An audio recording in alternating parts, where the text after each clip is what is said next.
Bonsoir et bienvenue sur Late Night Stories. Je suis Chap, auteure et lectrice des récits que vous découvrirez au fil des semaines. Ce soir, nous allons entamer ensemble le second épisode d'Entre Feu et Glace. On y rencontre enfin Dena, notre héroïne, qui n'est pas au bout de ses surprises. Alors, installez-vous confortablement et laissez-vous embarquer dans mon histoire.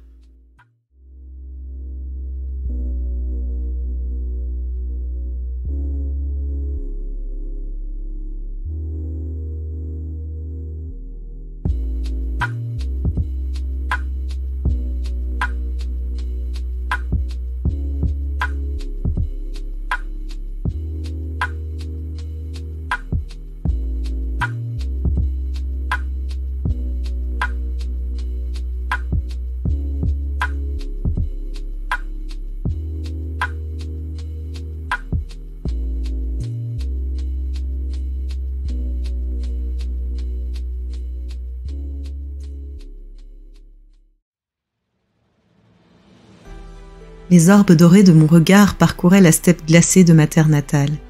Ces contrées désolées, où la vie pourtant résistait envers et contre tout, à l'image de mon clan. Les autres enfants couraient à ma suite, criant, riant, brandissant des armes factices que nous avaient fabriquées nos aînés. Aujourd'hui, nous n'étions pas de petits êtres fragiles, nous étions de farouches guerriers, prêts à lutter contre ceux qui voudraient du mal à nos familles. De valeureux combattants sous la bannière du dragon d'argent. En tant qu'aînée de la grande prêtresse, les autres avaient tout naturellement décidé que je serais celle qui mènerait l'assaut contre ces ennemis invisibles qui peuplaient notre imagination. Malgré mes yeux étranges qui trahissaient ma différence, jamais je n'avais été mise à l'écart par ceux de mon âge. Au contraire, nous avions tous été élevés dans l'idée qu'ils étaient le symbole de la renaissance de notre clan et du sacrifice de ma famille, bien que je ne comprenais pas vraiment ce que cela voulait dire. Je portais donc ce drôle de regard comme une marque prestigieuse de distinction et n'en ai jamais ressenti la moindre gêne. La plaine s'étalait devant moi et un peu plus loin, je la voyais. La faille. Je poussais un peu plus fort sur mes jambes, les poumons en feu, les muscles tendus à l'extrême. J'étais invincible. Depuis toujours, j'avais été l'enfant la plus rapide, la plus forte et la plus talentueuse de notre génération. Et en croire les anciens, peut-être même des générations qui m'avaient précédé. Pourtant, à mon grand désarroi, ma mère refusait de me laisser sans surveillance et je n'avais guère l'occasion de m'évader comme aujourd'hui. Je m'étais faufilée en douce pendant qu'elle était occupée au conseil. Je refusais d'être considérée comme un objet précieux alors que je me sentais si forte. La faille se rapprochait et dans un dernier effort, je m'élançai afin d'atteindre l'autre côté. Je ne courais plus, je volais. Les cris d'encouragement de mes amis faisaient battre mon cœur à tout rompre. Si ma mère me voyait, elle serait livide. Un cri sauvage m'échappa, grisé par la sensation de liberté qui m'envahissait. Les larmes, tirées par le froid, brouillaient mon regard. J'atterris dans une roulade, gorgeant mes longs cheveux blonds de neige. Mes camarades s'étaient arrêtés de l'autre côté, brandissant leurs poings victorieux. Ils n'avaient pas la force de sauter aussi loin, mais nous n'en étions pas à notre coup d'essai. Octas, mon frère de cœur, attrapa un grappin qu'il arrima solidement à un rocher de leur côté, afin d'en lancer l'autre extrémité dans ma direction. Il avait toujours été d'une précision à toute épreuve, si bien que c'était devenu son rôle exclusif au fil de nos escapades. Nous avions grandi côte à côte, formant au fil du temps un lien aussi solide que celui qui unissait nos mères. Le grappin tomba avec un bruit mat sur le sol, et je m'en saisis rapidement avant de l'arrimer à mon tour solidement de mon côté. La règle était immuable. J'étais en tête, suivie par les autres, du plus jeune au plus âgé, et Octas fermait le convoi. Le petit groupe commença à se positionner près de la corde, et je les observais avec attention. C'était la première sortie de Cinda, une petite blondinette de 7 ans, à la carrure fine mais aux réflexes vifs. Elle déglutit en observant le vide sous la corde. La faille était profonde, si sombre qu'on avait l'impression que si on tombait, la terre elle-même nous engloutirait. Mais les paroles rassurantes des autres l'aidèrent à se lancer. Elle progressait lentement, mais avec régularité. Tout irait bien. Elle fut ensuite suivie de Cessna et Salgrand, les faux jumeaux. On ne pouvait imaginer deux personnes plus différentes l'un de l'autre par leur personnalité, tandis que physiquement, l'un était simplement le reflet de l'autre, mais dans un genre différent. Cessna était une tête brûlée, Elle ne reculait jamais devant le danger, bien qu'elle venait tout juste de fêter ses 10 ans. Salgrand, lui, était aussi réfléchi que sa sœur était impulsive. C'était notre stratège. Il avait toujours un coup d'avance quand il s'agissait de planifier mes évasions ou de débusquer du gibier. Venait ensuite Corgan, le frère aîné de Cinda, âgé de 10 ans lui aussi. C'était notre puits de savoir, quand il s'agissait de trouver des plantes comestibles ou bien de soigner nos petits maux. Une fois que tout le monde eut traversé la faille, Octas s'élança à son tour. Comme moi, il avait 11 ans. C'était le plus grand et le plus costaud des enfants de notre groupe. Le rare à pouvoir rivaliser avec moi en ce qui concernait la force brute. Une fois tout le monde arrivé, nous reprîmes notre exploration. L'objectif du jour était une grotte que nous avions aperçue lors de notre dernière sortie. Elle se trouvait à plus d'1 heure de l'endroit où s'installait le clan à cette période de l'année. Presque invisible, derrière une cascade pétrifiée dans la glace. La dernière fois, il était trop tard pour s'y aventurer, mais nous nous étions promis d'y revenir plus tard. Bien sûr, nos parents n'avaient pas la moindre idée de notre destination. Nous n'étions pas censés nous éloigner autant. Mais notre soif de découverte était bien plus forte que la plus élémentaire des prudences. La neige était épaisse dans ce secteur, à tel point que nous y enfoncions parfois jusqu'à la cuisse. Les adultes s'aventuraient plus facilement que nous sur ce type de terrain, mais nous ne maîtrisions pas encore assez nos dons pour pouvoir y évoluer comme s'il s'agissait d'un sol ferme. Nous progressions lentement. À un certain point, Octas avait pris Cinda sur son dos car elle se débattait dans la poudreuse sans pouvoir avancer réellement. Après 30 minutes d'effort, nous étions enfin aux abords de la cavité. Nous nous lançâmes un regard excité, puis nous enfonçâmes dans l'obscurité. Bien sûr, nous n'étions pas inconscients. Nous savions que des créatures dangereuses pouvaient avoir choisi ce lieu comme refuge. Nous étions sur nos gardes, scrutant le moindre bruit ou le moindre mouvement, sursautant parfois quand l'un d'entre nous faisait rouler un caillou ou dérapait sur les roches gelées. Une fois encore, j'avais pris la tête de notre petit groupe, avantagé par une vision nocturne que personne dans le clan ne semblait posséder. Les autres avaient au fur et à mesure allumé de petites lanternes qui éclairaient suffisamment pour qu'ils voient là où ils posaient les pieds et les alentours directs. Plus nous progressions dans le boyau sombre et gelé, plus une sensation inconnue s'emparait de moi. Des picotements couraient sous ma peau et mon cœur s'emballait plus que nécessaire. Je mettais ça sur le compte de l'excitation de la découverte, mais j'avais également l'impression qu'il y avait une étrange connexion entre ce lieu et moi, ce qui me paraissait bien évidemment complètement déraisonnable puisque c'était la première fois que je m'y rendais. Riant de moi-même, je m'ébrouais pour chasser cette idée saugrenue. Soudain, le boyau s'ouvrit sur une immense cave. Je ne pus m'empêcher de marquer un temps d'arrêt. Une main se posa sur mon épaule et je me retournai brusquement, sur le qui-vive. Octas me lança un regard curieux. « Ça va, Dédain ?»« Oui, ça va. Je suis juste surprise par cet endroit. Allons-y. » Il acquiesça, mais je sentis malgré tout son regard peser sur moi.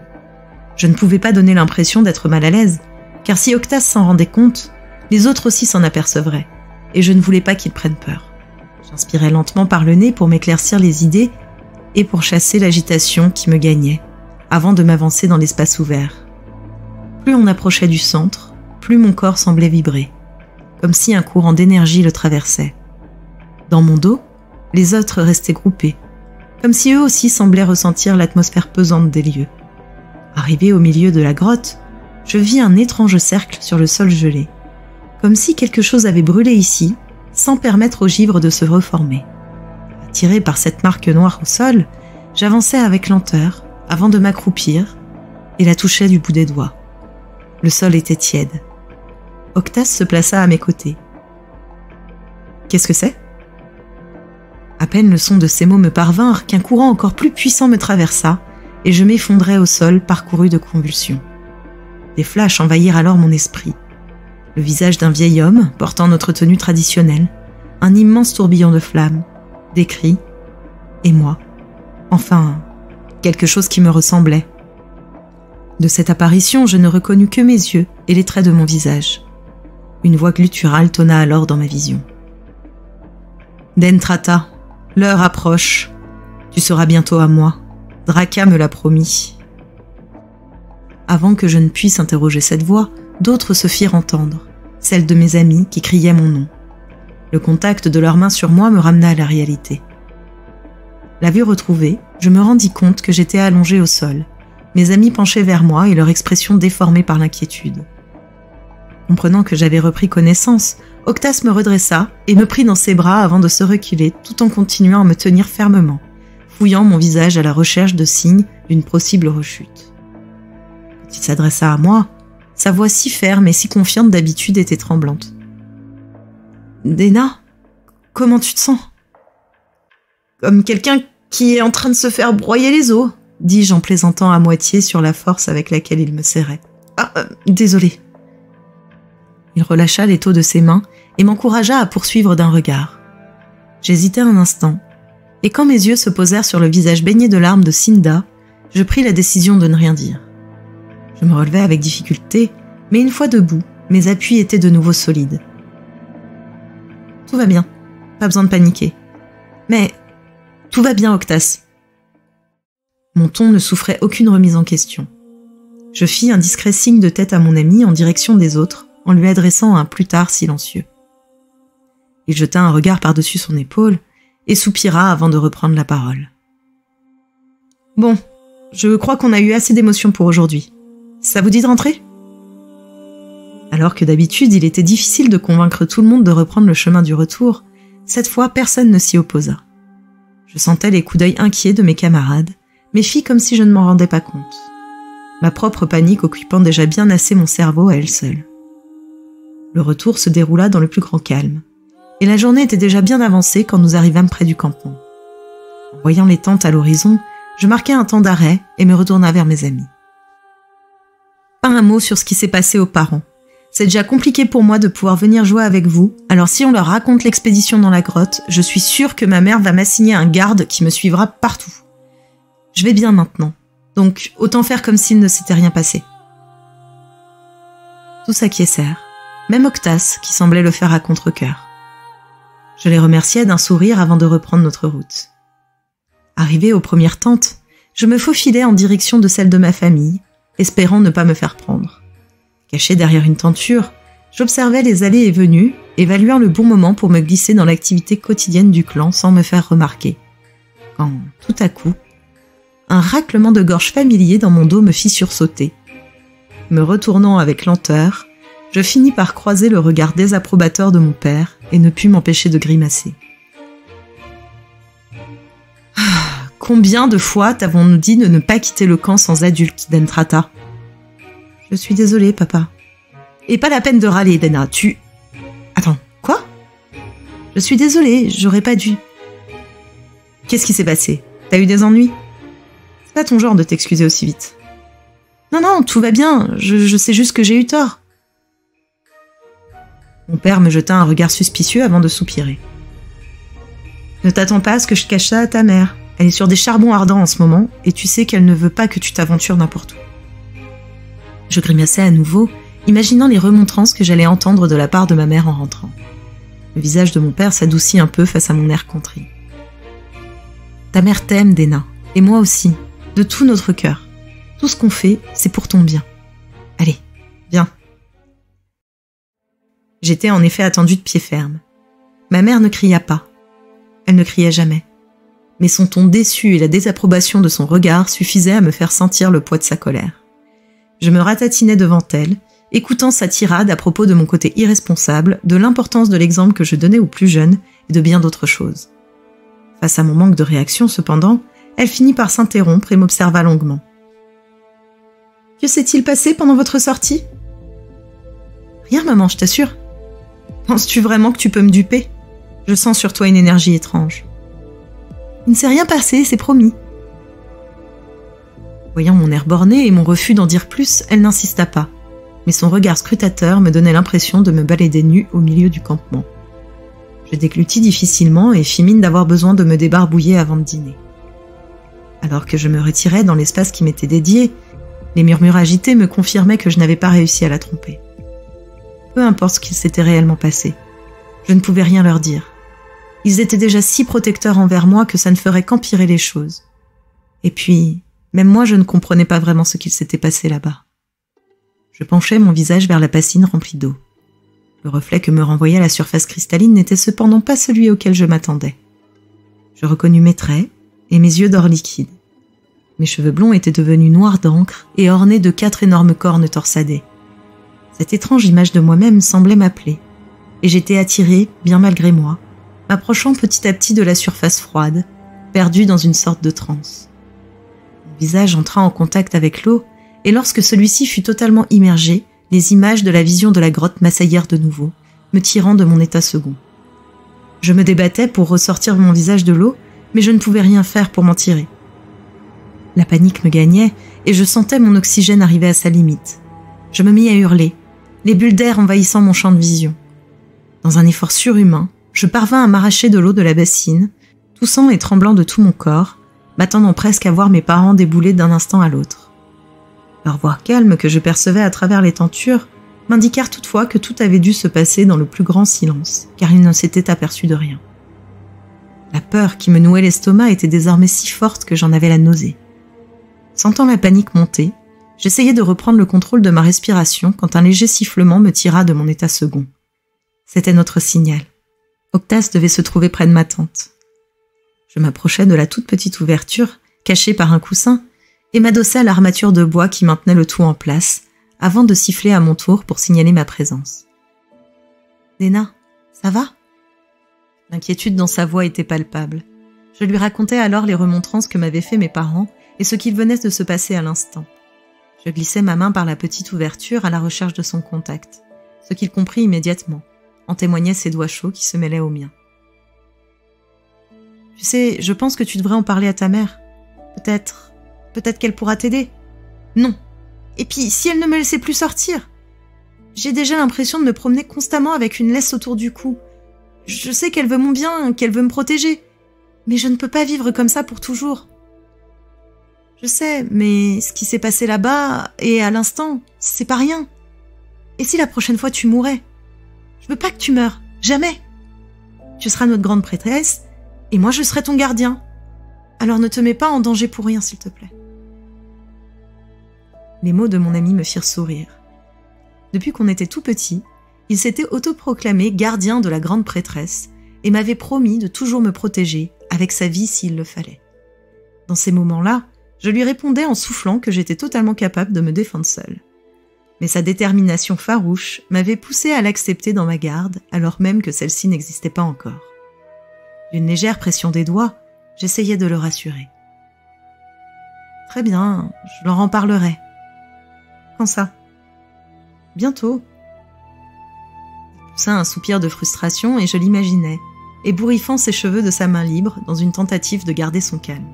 « Je te préviens, Déna, si tu n'en parles pas et qu'un autre problème se produit, c'est moi qui le ferai. »« D'accord, c'est promis. » Son rire peu convaincu m'agaçait. Il savait si bien lire en moi alors qu'il ne voyait même pas mon visage. C'était frustrant. Alors que j'essayais de retirer ma main, il la retint un instant. « Je ne pourrais pas être ton gardien si quelque chose t'arrive, Déna. Sans toi, j'ai pas d'avenir. S'il te plaît, écoute-moi. Sois prudente. » La gorge se noua et il libéra mes doigts. Derrière la toile, je le sentis se lever puis s'éloigner sans un mot de plus. Je replaçai le coussin masquant l'ouverture et m'allongea sur ma couche, un bras posé sur mes yeux. Qu'est-ce que cela pouvait bien signifier ? J'avais peur d'en parler à mes parents. Je tenais bien sûr à ma liberté, mais leur dévoiler la vérité rendait tout cela bien trop réel, et ça me terrorisait. Alors que l'épuisement lié à toutes ces émotions me gagnait, je repensais aux mots de l'étrange voix. « Tu seras bientôt à moi. » Un frisson me parcourut l'échine. Qu'est-ce que l'avenir pouvait bien me réserver ?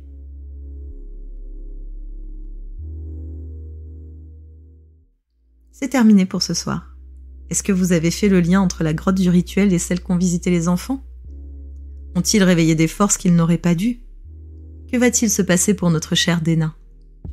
Rendez-vous ce vendredi 23 février à 23h pour la suite d'Entre Feu et Glace.